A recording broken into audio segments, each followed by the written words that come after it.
आखु चाष एक लाभदायक फसल यहाँ चाषी आग्रह सहित अपनाई थाए किंतु मार्केटिंग अभाव सांगू जंगली बारहा बुला गोरु गाई षंडक उपद्रव अटे। चाष क्षेत्र को जलसेचन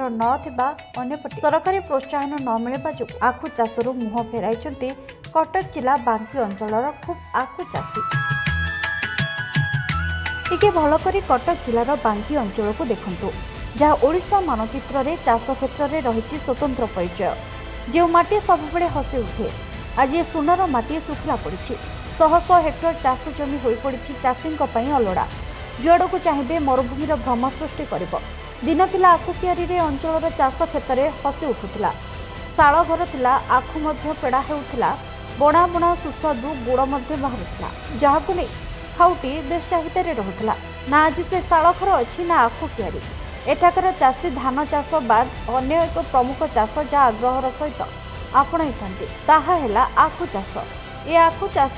चाषी को भल 2 पैसा लाभ देउथिला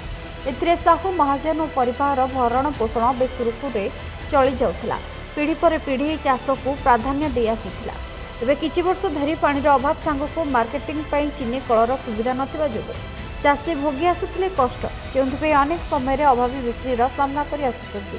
यह सहित बुला गोरु गाई षंढ सहित जंगली बारहा प्रादुर्भाव जो एठाकर शह शह चाषी एवं आखु चाष छाड़ी सारी जमीबाड़ी पड़ी सुखिला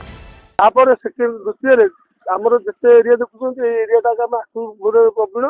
आम जंगली बारहा को आलिजा कर बर्तमान आम सब आखु बुड़े सारू आम जोड़ी फसल हुए धान आखु तापर बादाम काउ जहाँ करने षंढ गाई गोरु तो बुलिक सब खाई जाऊँ बर्तमान देखो ये षंढ गाई खाऊँ आम सरकार किसी साहय सहयोग पानी सुविधा टी पाइले कि जंगली बारहा जो जंगली बारहा को तड़ार गवर्नमेंट तरफ जब किसी साहय सहयोग मिलता आम आउ थे आखु लगे पारत आम आखु 2 पैसा लाभ पाई जहाँ करूँ आखु बादाम करूँ बर्तमान से सुविधा आम किसी पाइबार तेणुक आम चाष मुंड पुराने व्यवस्था करता आम आखु पाखु कर सोलार सिस्टम मिल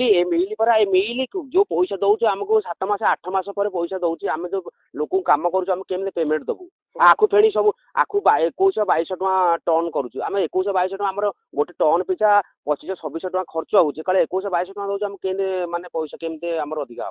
हम आम चाहूँ गवर्नमेंट किसी आमर आखु किसी चाषी मान को साहाय्य कर पानी सिस्टम टी सुविधा कर आखु टे जो रेट टी 3032 टका जो पैसा हम आउ ठीक रे पैसा नब मसे पर ना 20 दिन पर से पेमेंट सांगे जो आम जो आखु दिया से पैसा मिल जाव आम से आखु जो फसल बुड़ी जाए एबे आखु चाष अधिकांश पश्चिम बांकी रे अनुआरी पंचायतर दिल्ली तेंतुली भली स्थान में देखा मिली जहाँ समुद्र को संख्य भली सेपटे आखुरस विक्रय करी जो व्यवसायी माने निजर जीवन जीविका निर्वाह करुछंती सेमानंको कथा न कहबा भल केवल गोटे पेटपाटना उच्चा रेट्रे आखु एठू सेठू संग्रह कर बंचाई रखिंट निजर ए आखुरसर व्यवसाय सेपटे चाषी दाबी पूर्वर जो भली अंचल में अनेक चीनी कल रही से भली पुनः बांकी उपखंड में एक चीनी कल स्थापन करंतु राज्य सरकार यह सहित चाष जमी को पानी मड़ाण सांगक सरकारी प्रोत्साहन सहित जंगली बारहा ठारू सुरक्षा जदि ए दिगरे सरकार विचार करती निश्चिंत पुनः एठाकार चाषी से आखु चाष आपणाइबा सहित पुराणा परंपरा जहाँ आज आधुनिक जुगरे लिभि जाइछि शाल घर और से फूलगुड़िकर बास्नार महकी उठिब बोली चाषी माने कहछन्ति एभली चाषी और बुद्धिजीवी महल में मत प्रकाश पाउछि सेपटे आखु कार्यालय बांकी शाखार कीट तत्वविद सहित जोगाजोग करने चेष्टा करूँ निज कार्यालय अनुपस्थिति थिबा जोगु संभव हो पारि नथिला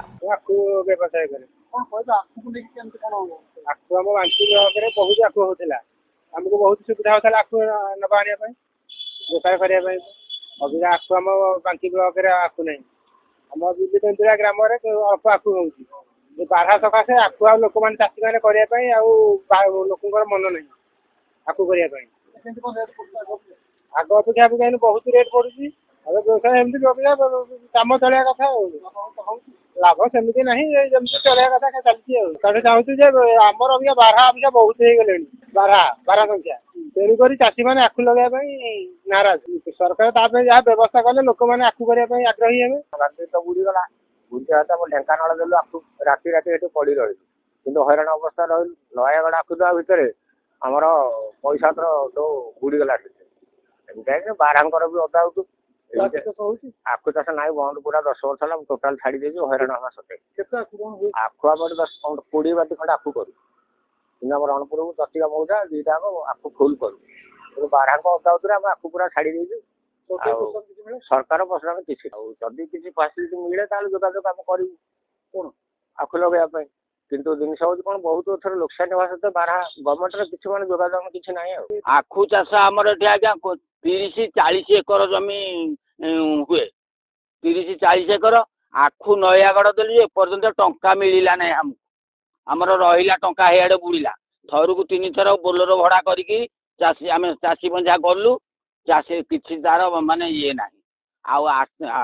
ସୋରିଷ ଏଠି ଟିକେ ଟିକେ ଆଜ୍ଞା କରୁଛୁ ଯେ ଷେଣ୍ଢ ଗାଈ ଗୋରୁ ନୃତ୍ୟ କରୁଛନ୍ତି। ସରକାରର ଗୋଟେ କାଞ୍ଜିଆ ହାତା ବି କରିବା ଯୋଗ୍ୟ ନୁହଁ।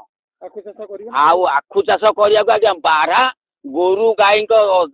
ମାନେ ଇଏ ହେଲେ, ଆଉ ପାଣି ସୁବିଧା ହେଲେ ଆମେ ସବୁ ଫସଲ କରିବୁ। ଆଖୁ କ'ଣ, ବାଦାମ କ'ଣ, କାଉଚି କ'ଣ, କୋଳଥ କ'ଣ, ସୋରିଷ କ'ଣ, ସବୁ ଫସଲ ଆମେ କରିବୁ। ଉଜୁଡ଼ି ସାରିଛି ବାଙ୍କି ଅଞ୍ଚଳରେ ଆଖୁ ଚାଷ। ଆଖୁ ଚାଷକୁ ନେଇ ନିଜର ଜୀବନ ଜୀବିକା ବଞ୍ଚି ଆସୁଥିବା ଏଠାକାର ଚାଷୀ ଏବେ ଆଖୁ ଚାଷରୁ ଫେରାଇ ସାରିଛନ୍ତି ମୁହଁ। ଗୋଟେ ପଟେ ଯଦି ସରକାରୀ ପ୍ରୋତ୍ସାହନ ଏମାନଙ୍କୁ ଯୋଗାଇ ଦିଆଯାଏ ଓ ଜଙ୍ଗଲୀ ବାରହାଠାରୁ ଏମାନଙ୍କୁ ସୁରକ୍ଷା ଦିଆଯାଏ, ନିଶ୍ଚିନ୍ତ ଏମାନେ ସେଇ ପୁନଃ ଆଖୁ ଚାଷକୁ ଆପଣାଇବେ ବୋଲି ନିଜର ମତ ରଖିଛନ୍ତି। କଟକ ଜିଲ୍ଲା ବାଙ୍କି ଅଞ୍ଚଳରୁ ମନୋଜ କୁମାର ଦଳେଇ, ଚର୍ଚ୍ଚା ନ୍ୟୁଜ୍।